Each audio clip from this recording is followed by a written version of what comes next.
জীবন যদি হারালে তোর মরণ যদি নাই, জীবন যদি হারালে তোর মরণ যদি নাই।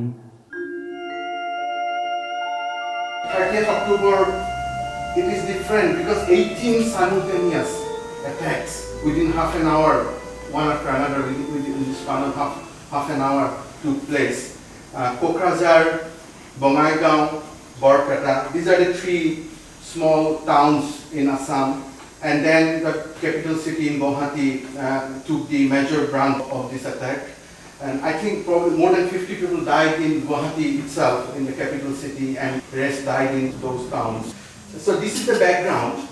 And just to tell you just a few lines about this Just for Assam group.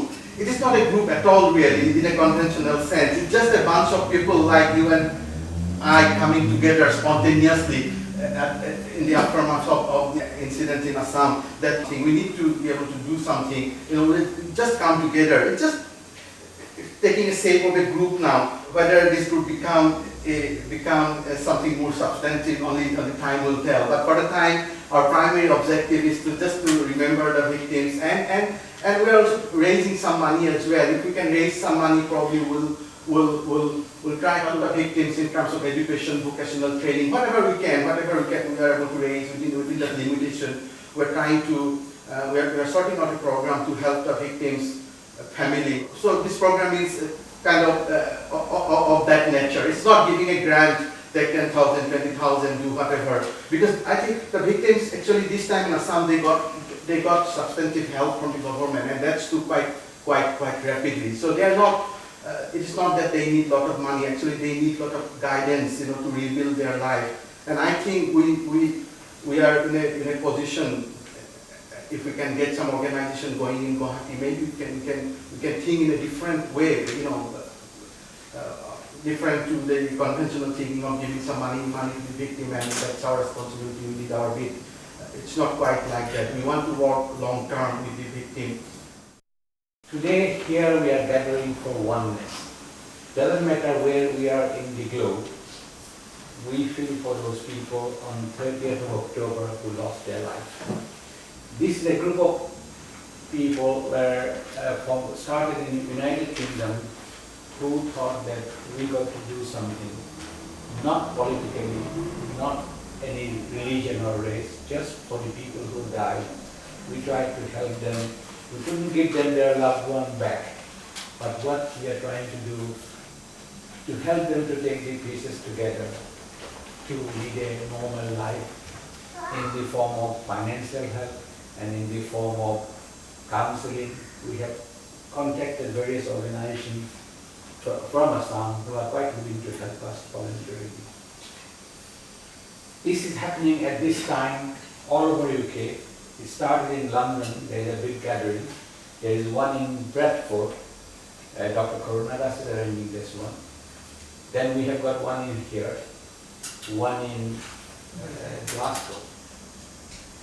At the same time, we have got people, Assamese people, lone Assamese people in Oslo. She is getting a group of local population and going to in front of this Nobel Peace Center and pray for those departed souls. We have got somebody in Dubai who is doing today.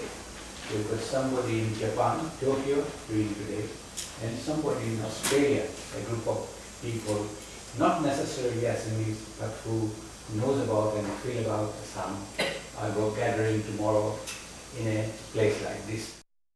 Thank you very much, ladies and gentlemen, for giving me this opportunity to say a few words regarding this incident in Assam as well as in Bombay. As we all know that we are really deeply sorry and saddened by the loss of our loved ones and those who have been injured in that horrific blast. The pain and grief that you have experienced and the stressful time that you have already been gone through. You are in our thoughts and the prayers, and we are always with you. May God's grace strengthen you and your heart and find peace and soul in conflict. Solidarity, we express our deep desire for peace between human beings and the faith that is possible right now, right here. Love is possible and so is the peace.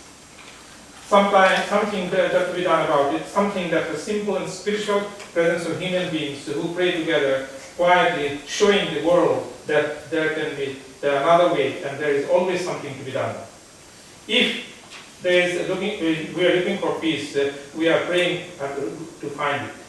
If you have got found peace and we are praying to express it, if you think you have found it, then we look carefully to see if it is still there. Maybe with it. May God bless you and hope we have got peace in Assam. Thank you very much.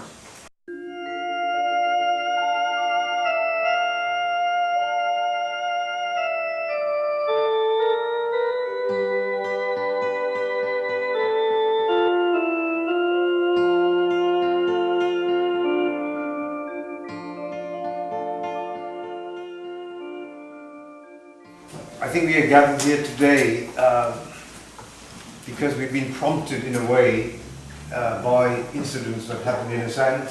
I think the sad thing for me is that we as human beings, or some of us, feel it acceptable to take the life of another human being. After all, we are slightly above animals. For us to feel that way, there must be something quite seriously wrong with a few small minority. And it is that we need to check and help, so that in the future we can reduce these atrocities that are going on currently, not just in Assam, not in Mumbai, it's happening in Somalia, it's happening all over the place, in the Congo right now. Dissatisfaction among human beings, and we have to advocate peace.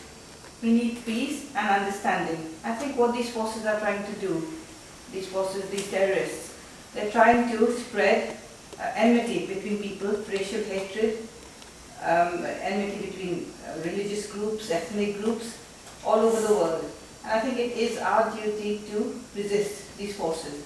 And if somehow we can get communities together, to work together, to realize that we are one human race, I think that if we can achieve that, and if just a few of us can spread this, and in our hearts, if we believe that no, human beings are the same, there is no difference, there are just a few misguided human beings who are causing all these troubles in the world, then I think we've achieved something.